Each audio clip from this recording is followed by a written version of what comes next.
Poker Tonight is brought to you by Bluff Magazine, the world's leading poker publication. Welcome back to Poker Tonight. Now, there aren't a lot of people in the world who can say they've gone toe-to-toe with poker legend Phil Ivey. I've played a hand or two against him, and it is pretty terrifying.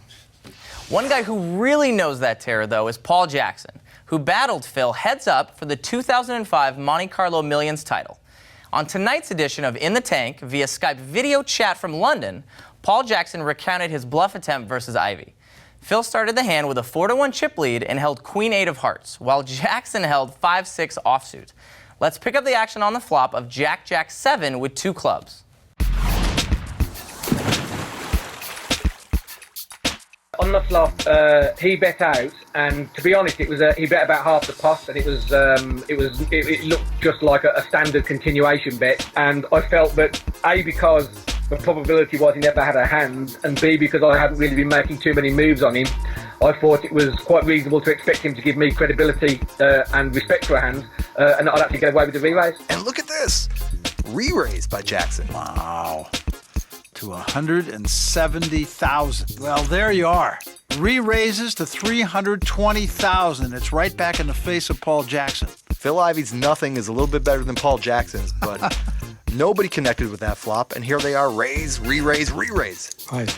Oh my goodness, Jackson is re-raising. If you think of it in terms of, if I had a jack, what would I do? Well, I personally think the optimum thing, as I say, is to re-raise again. Against a player of that quality with that chip stack, then you need to do something out of the ordinary. Had I been playing a very average player or a very weak player, then I would have tried to win the game by making relentless raises in the same way that he was doing against me. I mean, compared to him, I was weak, and I did play it very weak, and he was playing the correct game to beat me, given his chip stack. Phil Ivey has got to fold here.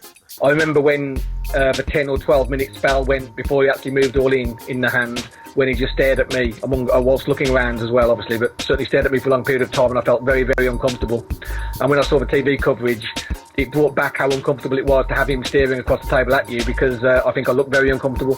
I think I actually looked quite frightened, which probably helped him in a little bit in appreciating that I probably never had the hand that I was trying to represent. Has done. All in. What?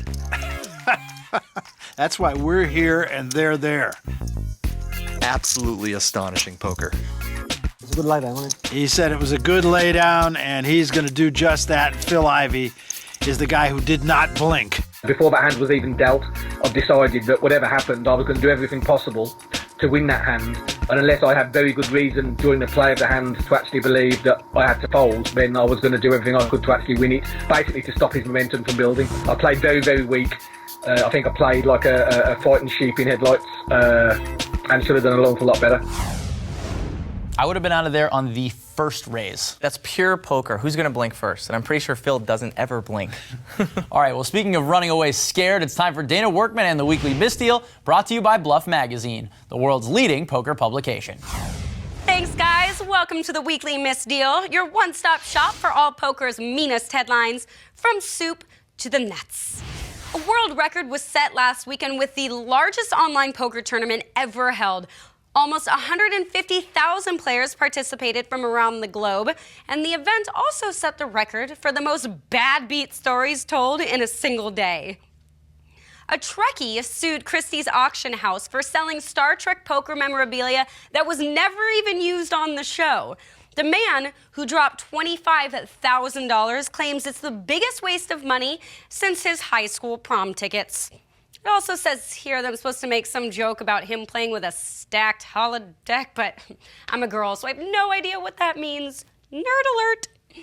And finally, Las Vegas is a virtual ghost town this week as all of the poker community has pulled up stakes and headed for the Caribbean adventure, leaving Vegas emptier than Isildur One's online poker account. You know, I'm wondering which part makes it the adventure. Is it the A, rugged $25 room service sandwiches, B, the death-defying children stay free policy, or C, trying to avoid giving Jeff Mattson your phone number at last call? Adventure indeed. I actually heard he landed one last year. She was a very handsome woman, if you can look past the mustache. I'm Dana Workman, and this has been your Weekly Misdeal, pulling this show out of the muck since 2009. Thanks, Dana. Still to come on Poker Tonight, ever think of quitting poker? That's what we asked Sean Deeb, Under the Gun plus 30, right after this.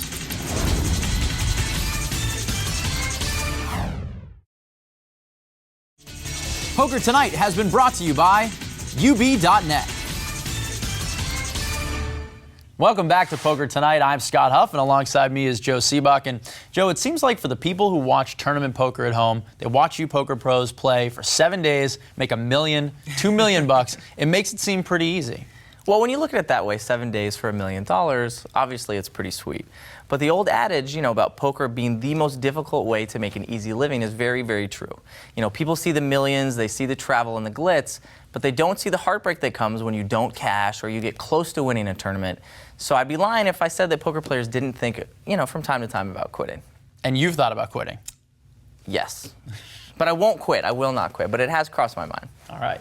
Well, there have been rumblings that Sean Deeb has been considering quitting for some time now. And Poker Tonight's Lacey Jones asked him straight up, are you quitting poker on this week's Under the Gun Plus 30? Yeah, as of right now, I have one last tournament where I want to satellite to the PCA event in Bahamas, and after that, I expect to take 6 months to a year, if not longer, just staying away from playing tournaments in general. What made you make that decision? Basically, I decided, looking at what I was doing, that I was spending too much time just playing poker, and the time commitment for tournaments was too much, so I decided to quit them and play cash games in more flexible hours, so I can do a lot more things with my time. Everything that Sean is saying makes so much sense. These tournaments are so brutal. You get so close without winning so often. The cash games do have a lot less pressure. Which is why you're jumping on a plane to go play in a tournament in 5 seconds. All right, well, that's all the time we have for Poker Tonight. Join us again next week. But in the meantime, be sure to check out UB.net for more, including information on the Poker Tonight Pro Challenge. But for now, I'd like to thank our guest, Matt Savage. Thank you. For Dana Workman and Joe Sebok. This is Scott Huff saying, keep our seats open.